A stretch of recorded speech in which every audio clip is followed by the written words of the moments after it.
చూడండి ఒక్కసారి.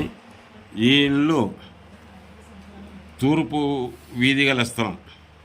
అయితే ఈ ఇంటికి తూర్పు ఆగ్నేయంలో ఇంకో ఇల్లు ఉంది, వీళ్ళదే జిన్ను ఉంది. ఎదురిల్లు నిడ తూర్పున ఉంది. ఈశాన్యంలో బావి ఉంది. కళ్ళం ఉత్తరంలో ఉంది. ఉత్తరంలో ఎద్దులిండ్లు ఉంది. ఈ ఇండ్లు నిండా నైరుతిలో ఉంది. అయితే వాస్తవాభిమానులారా, ఈ ఇండ్లు చాలా బాగా విపరీతంగా రాణించింది. వీళ్ళకు చుట్టుముట్టుకు మండలంలో ఒక పేరు ఉంది. వాస్తవాభిమానులారా, ఈ ఇండ్లను ఒకసారి చూడండి. తూర్పు తిరుమల అంటే తూర్పు వరండా ఉన్నది.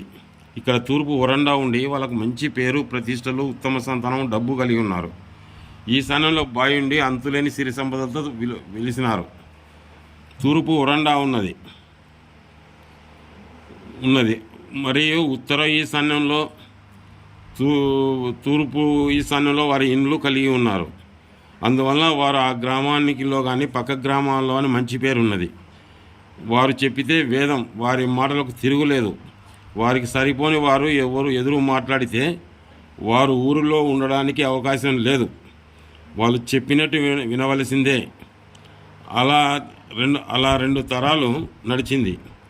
అయితే వారు ముగ్గురు అన్నదమ్ములు కొంతకాలానికి విడిపోవలసి వచ్చినది.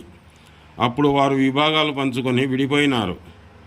అందరికన్నా పెద్దవాడు నిండా ఆగ్నేయంలో ఇండ్లు కట్టుకొని అక్కడ నివాసం ఉన్నాడు. రెండవ కుమారుడు నిండా వాయువంలోకి వెళ్ళిపోయినాడు, అంటే ఎద్దులిండ్లు వచ్చినది. మూడవ కుమారునికి పాత ఇండ్లు అంటే పూర్వం ఇండ్లు ఇచ్చినారు. అయితే మూడవ కుమారునికి ఉత్తరం కోల్పోయిన వెంటనే ఉత్తరం అద్దు చేసి నిండా వాయువంలో బాత్రూములు కట్టినారు. ఇక్కడ బాత్రూములు కట్టినారు. ఇది రెండవ ఆయనకు పోయినది. ఇది పెద్ద ఆయన తీసుకున్నాడు. నిండా ఆగ్నేయం లేకపోయినాడు ఆయన. కోల్పోయిన ఉత్తరం మూడవ కుమారునికి పాత ఇండ్లు పూర్వం ఇండ్లు ఇచ్చినారు. అయితే మూడవ కుమారునికి ఉత్తరం కోల్పోయిన వెంటనే ఉత్తరం అద్దు చేసి నిండా వాయువంలో బాత్రూములు కట్టినారు. వాయువం మూత పడినట్లు యజమానికి ఉత్తరం అద్దు చేసి కట్టడం వలన అనారోగ్యంతో ఆకస్మిక మరణం పొందినాడు. యజమాని కుమారుడు ప్రేమ వివాహం చేసుకున్నాడు. కానీ వారు చాలా కాలం కాపురం చేయలేదు. విడిపోయి దూరంగా బ్రతుకుతున్నారు. అతను పిచ్చి పట్టినట్టు తిరుగుతున్నాడు. రెండవ కుమారుడు వాయువంలోకి పోయి ఇండ్లు కట్టినాడు. కానీ అతను భారీ అనారోగ్యంతో స్వర్గస్థురాలైనది.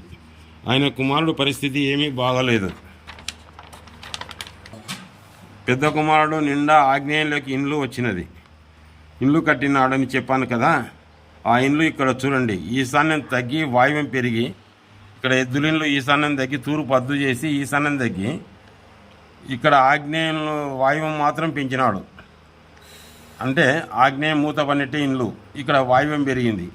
ఇక్కడ ఒక్కసారి ఫ్రెండ్స్ చిన్న ఆలోచన చూడండి. ఇక్కడ ఉత్తర వాయు వీధి పొడి పడింది. ఇంటికి ఉత్తర వాయు వీధి పొడి ఉంది. పెద్ద కుమారుడు నిండా ఆగ్నేయంలోకి వచ్చి ఇండ్లు కట్టినాడని చెప్పాను కదా.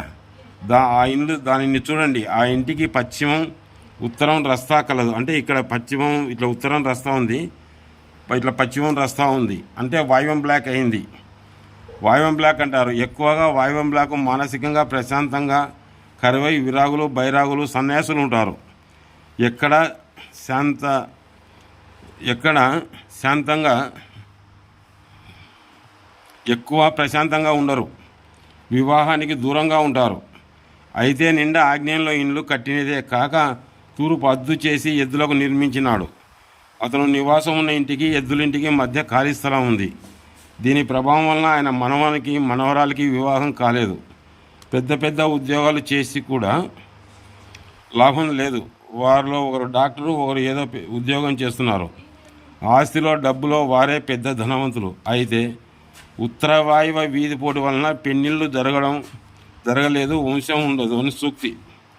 బుద్ధి కర్మానుసారి, కర్మను బట్టి ఇండ్లు తయారవుతుంది అంటారు. మనం చేసుకున్న పాప ఫలితమే మన ఇండ్లు. బాగా జరుగుబాటు ఉన్నప్పుడు చేసిన పాపాలు వాళ్ళ పిల్లల మీద చూపుతాయి. ఉత్తరం పెద్దలు చేసిన పాపాలు పిల్లల మీద చూపుతాయి.